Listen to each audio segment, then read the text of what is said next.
Dr. Bart Ehrman is the leading critic of the New Testament in the English language. He's a Bible scholar. He lost his faith during seminary. He has New York Times best-selling books. My favorite apologist I listened to, Dr. James White, he said something like, if you can get through Ehrman's arguments and be comfortable, you can get through anyone's. He attacks the Bible on a scholarly level, but he brings it down to layman's terms.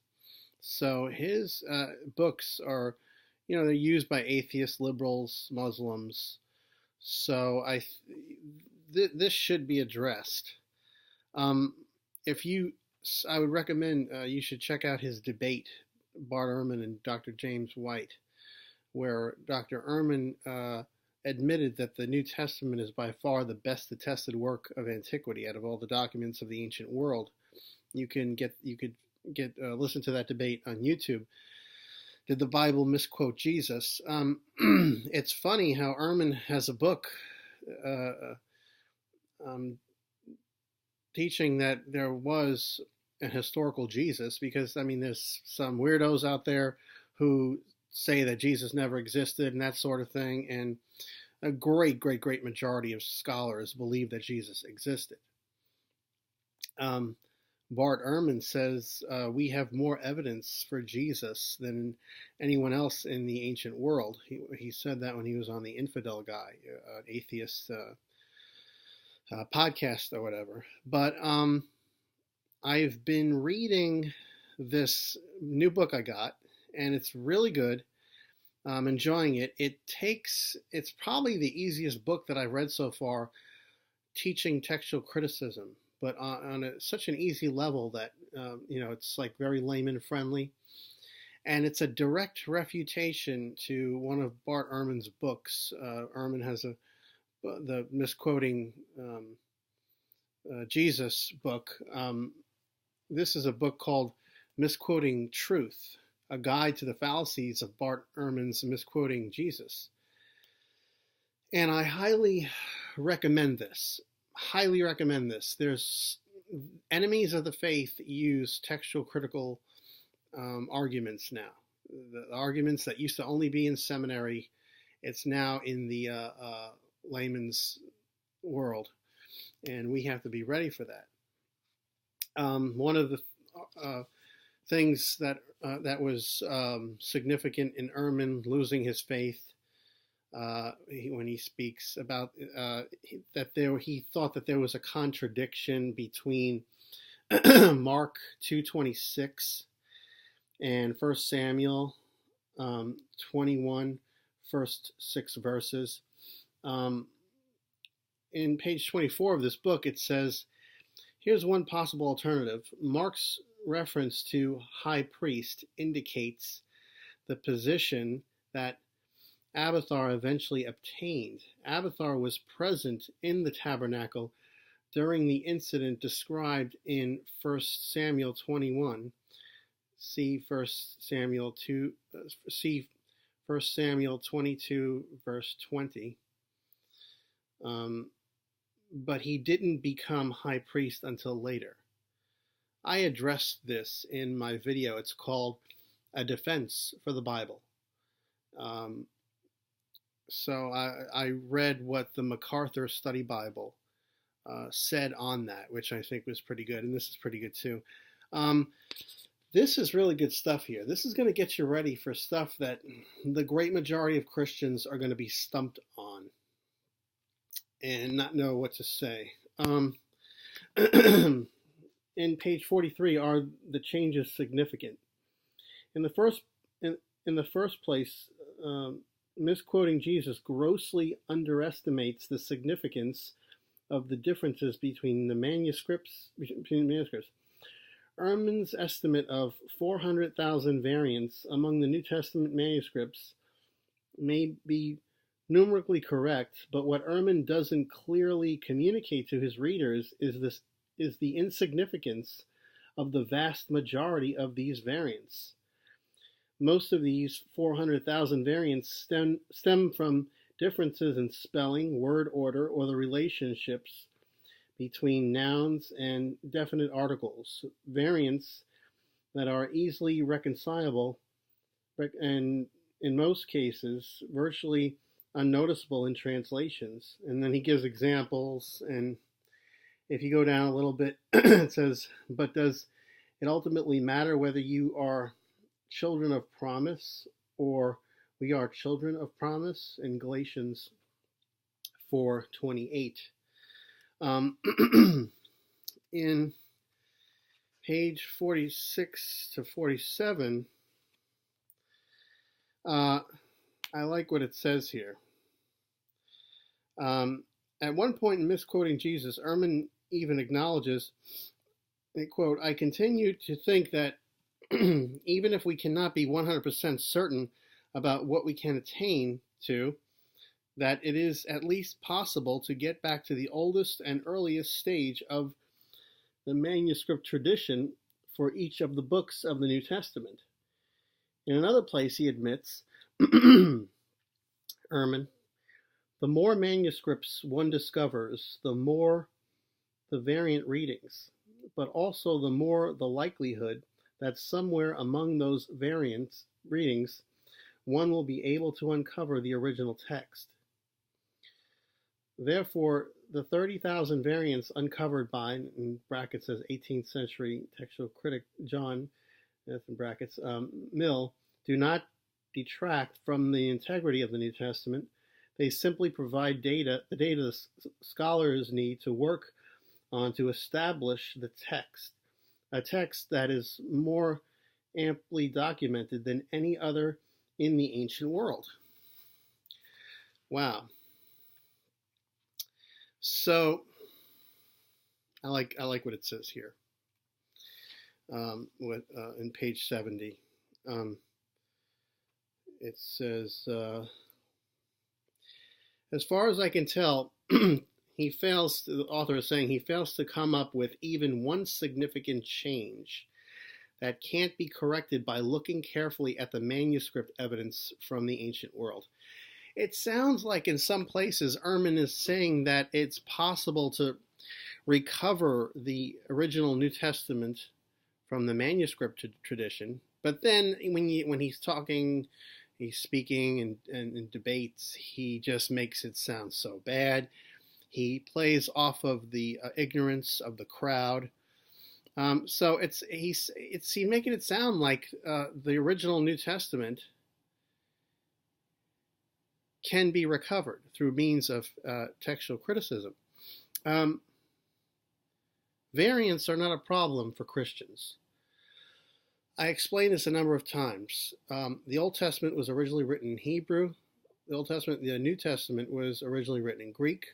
But most of the time when the New Testament quotes the Old Testament, when the New quotes the Old, it's not quoting the earliest Hebrew, it's quoting the Septuagint, which is the Greek translation of the Old Testament. So if variants were not a problem for Jesus and the apostles, why would it be a problem for followers of Christ, the church, Christians? We don't believe we're smarter than Jesus, so no, we don't believe that. So the thing is, this is Ehrman's problem. His argument that it has to be, he makes it sound like things have to be an exact way, or the thing is, God's word does not have to be quoted verbatim for it to be inspired. That's not a problem with inerrancy. In Exodus 20, we have the Ten Commandments. They're repeated in Deuteronomy 5. They're not verbatim.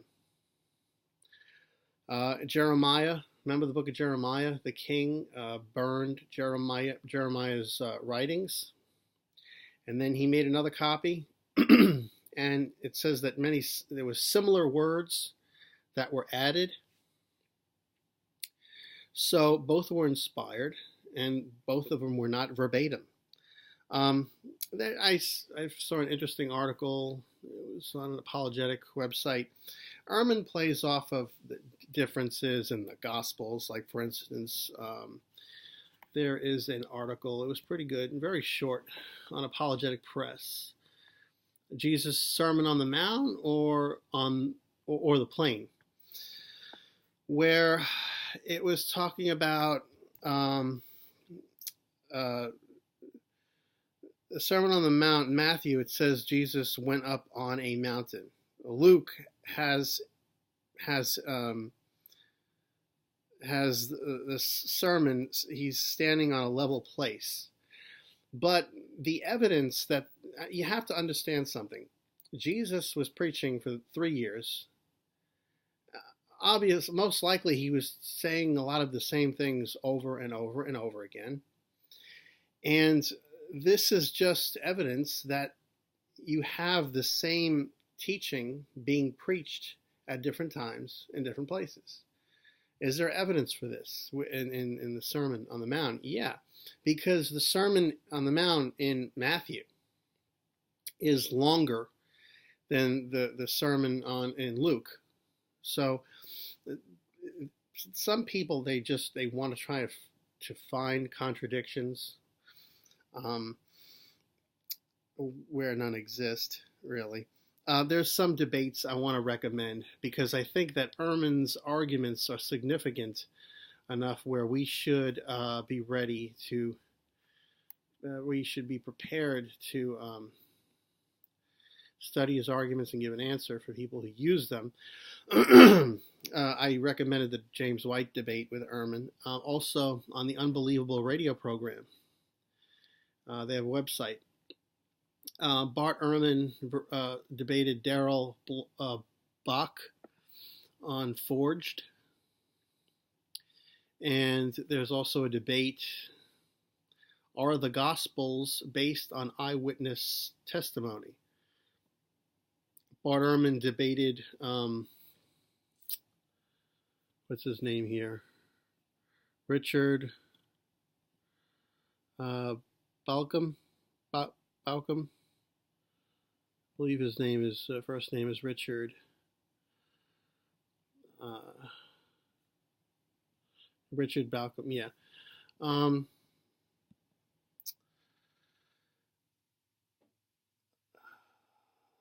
There is also